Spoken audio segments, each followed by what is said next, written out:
നിങ്ങളെ പോലെ തന്നെ എനിക്കും ഈ നിയമത്തെ പറ്റി നിലവിൽ വലിയ ധാരണയൊന്നുമില്ല. അപ്പൊ നമുക്കിത് ഒരുമിച്ച് പഠിക്കാം.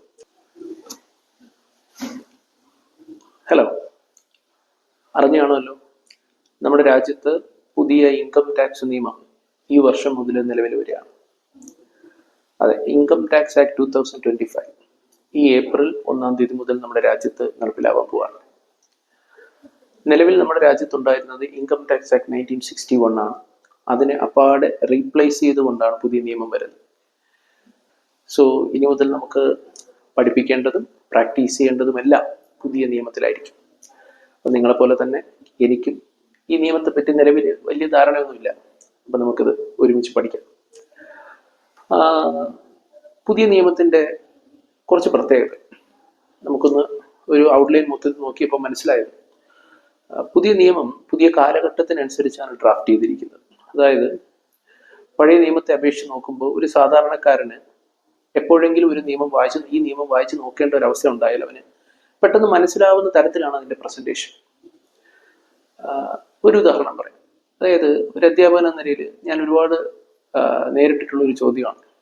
പല കാലഘട്ടങ്ങളിലും കുട്ടികൾ എന്നോട് ചോദിച്ചിട്ടുള്ള ഒരു കാര്യമാണ്, സാർ എന്തുകൊണ്ടാണ് ഈ നിയമം ഇത്രയും വളഞ്ഞ വഴിയിലൂടെ പ്രസന്റ് ചെയ്തിരിക്കുന്നത്? ഇങ്ങനെയൊക്കെ ബുദ്ധിമുട്ടി അത് എഴുതേണ്ട കാര്യമുണ്ട്. ഒരു കാര്യം പറയാനുണ്ടെങ്കിൽ അത് നേരിട്ട് പറഞ്ഞാൽ പോലും എന്തിനാണ് ഇതിങ്ങനെ കടുകട്ടിയുള്ള വാക്കുകളോടുകൂടി എഴുതിയിരിക്കുന്നത്? ശരിക്കും പറഞ്ഞാൽ ന്യായമായൊരു ചോദ്യം, അതിനുള്ളൊരു ഉത്തരമാണ് പുതിയ നിയമം. അതായത് ഒരു കണക്ക് പറയുന്നത് പഴയ നിയമത്തിൽ 5,10,000-ലധികം വേർഡ്സ് ഉപയോഗിച്ചിരുന്നു എന്നുള്ളതാണ്. എന്നാൽ പുതിയ നിയമത്തിൽ 2,60,000 വേർഡ്സ് ആണ് ഉപയോഗിച്ചിരിക്കുന്നത്. അതായത് 2.5 ലക്ഷത്തോളം വേർഡ്സ് അവർ ഒഴിവാക്കിയിട്ടുണ്ട്. അപ്പോൾ ഒരു കാര്യം പറയാനായിട്ട് വളഞ്ഞ വഴിയുടെ ആവശ്യമില്ല, ഒരു കാര്യം നേരെ പറഞ്ഞാൽ മതി. അപ്പോൾ വേർഡ്സിന്റെ അളവ് കുറയുമ്പോൾ തന്നെ നിയമം കുറച്ചുകൂടി സ്ട്രെയിറ്റ് ആവുകയാണ്. പഴയ നിയമത്തിൽ 819ഓളം സെക്ഷനിലൂടെയാണ് കാര്യങ്ങൾ പറഞ്ഞിരുന്നതെങ്കിൽ പുതിയ നിയമത്തിലേക്ക് വരുമ്പോൾ 536 സെക്ഷൻസേ ഉള്ളൂ. പഴയ നിയമത്തിൽ 47 ചാപ്റ്ററുകൾ ഉണ്ടായിരുന്ന സ്ഥാനത്ത് പുതിയ നിയമത്തിൽ 23 ചാപ്റ്ററുകളേ ഉള്ളൂ. ഇതൊക്കെയാണ് നമുക്ക് പെട്ടെന്ന് പറയാൻ പറ്റുന്ന വ്യത്യാസം. പിന്നെ കണ്ടന്റിലേക്ക് വരുമ്പോൾ വലിയ വ്യത്യാസമൊന്നുമില്ല. പഴയ നിയമം, അതായത് 1961 നിയമത്തിൽ 2025 അമെൻമെന്റ്സ് കൊണ്ടുവന്നിട്ടുണ്ടായിരുന്നു. ആ അമെൻമെന്റ്സ് ഉൾപ്പെടെയുള്ള കാര്യങ്ങൾ തന്നെയാണ് പുതിയ നിയമത്തിലും ഉള്ളത്. അപ്പോൾ കണ്ടന്റ് വൈസ് കാര്യങ്ങളെല്ലാം സെയിം തന്നെയാണ്, അതിന്റെ പ്രസന്റേഷനിലാണ് വ്യത്യാസം.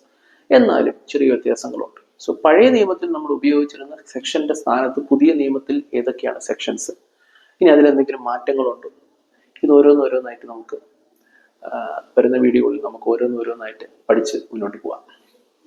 യെസ്, നമുക്കിത് ഒരുമിച്ച് പഠിക്കാം.